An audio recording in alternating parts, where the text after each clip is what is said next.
সবাই কর্মক্ষেত্রে সফল হতে চান, কারণ প্রতিযোগিতামূলক বিশ্বে কর্মক্ষেত্রে ভালো করা এবং ক্যারিয়ারে এগিয়ে যাওয়া এখন আগের চেয়ে বেশি গুরুত্বপূর্ণ।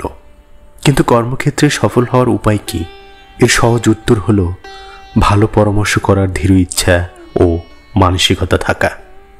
প্রিয় বন্ধুরা, কর্মক্ষেত্রে কিভাবে সফল হওয়া যায় তা নিয়ে আজকের ভিডিওতে আলোচনা করছি।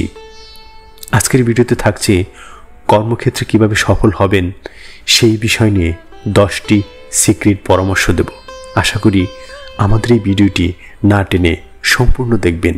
আমাদের এই পজিটিভ সামারি চ্যানেলটিকে সাবস্ক্রাইব করে পাশে থাকতে পারেন। প্রথমত বলবো, উদ্যোগ নিতে শিখুন। বর্তমানে সফলতার অন্যতম ধাপ হলো উদ্যোগ নেয়া।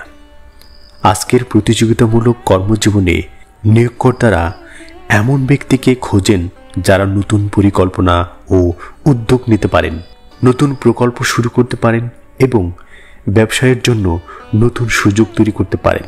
এই সঙ্গে যে কোনো সমস্যার তাৎক্ষণিক কোনো সমাধান তারা দ্রুত করতে পারেন।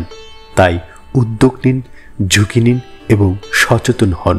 তাহলে দেখবেন আপনি প্রত্যেকটা কর্মক্ষেত্রে সফলতার কাছে পৌঁছে গেছেন। নিজেকে মূল্যায়ন করতে শিখুন। ক্যারিয়ারে সফলতা অর্জনের অন্যতম উপায় হলো নিজের কর্মক্ষমতাকে মূল্যায়ন করা। অফিসের বার্ষিক মূল্যায়নের জন্য অপেক্ষা না করে নিজেকে নিজেই মূল্যায়ন করুন।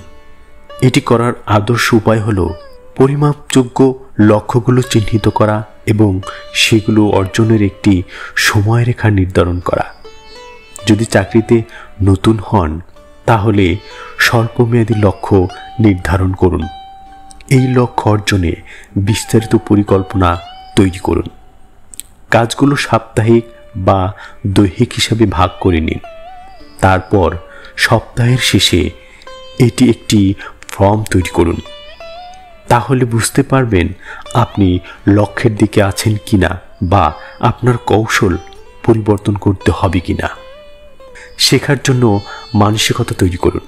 কর্মজীবনে সফল হতে গঠনমূলক প্রতিক্রিয়া গ্রহণ করতে হবে এবং নতুন কিছু শেখার মানসিকতা অবশ্যই থাকতে হবে। আপনি কোন বিশ্ববিদ্যালয় থেকে স্নাতক করেছেন বা আপনার কোন গ্রেড রয়েছে তা কোনো ব্যাপার না। পেশাগত জীবন শিক্ষা প্রতিষ্ঠান থেকে একদমই আলাদা।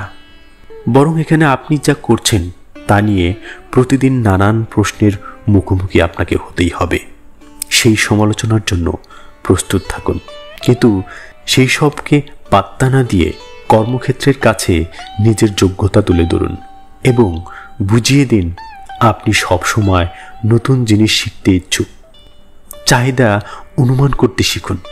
চাকরিতে সফল হতে এবং ক্যারিয়ারে সাফল্য অর্জনের প্রথম অনুমান শক্তি থাকা ইতিবাচক দিক।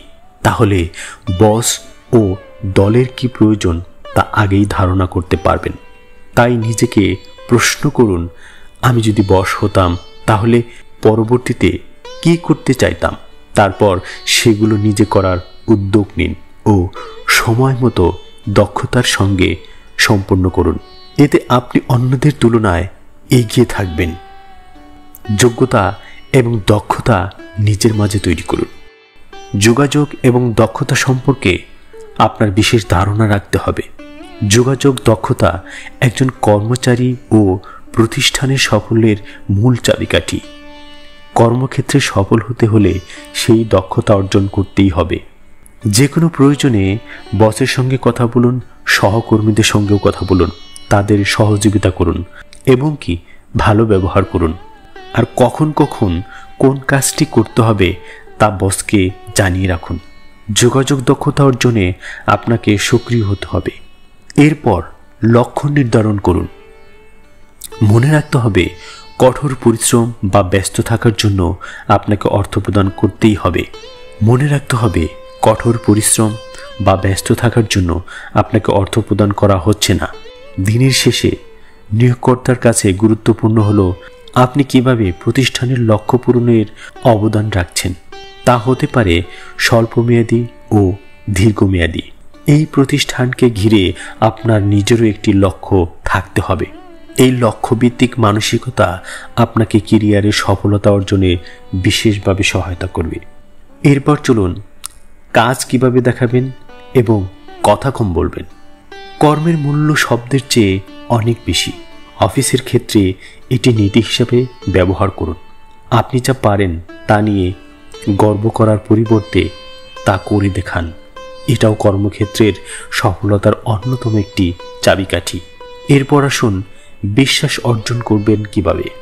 কর্মক্ষেত্রের সফলতার আরেকটি উপায় হলো বিশ্বাস অর্জন করা। আপনি যত দ্রুত বিশ্বাস অর্জন করতে পারবেন তত আপনার জন্য ভালো হবে।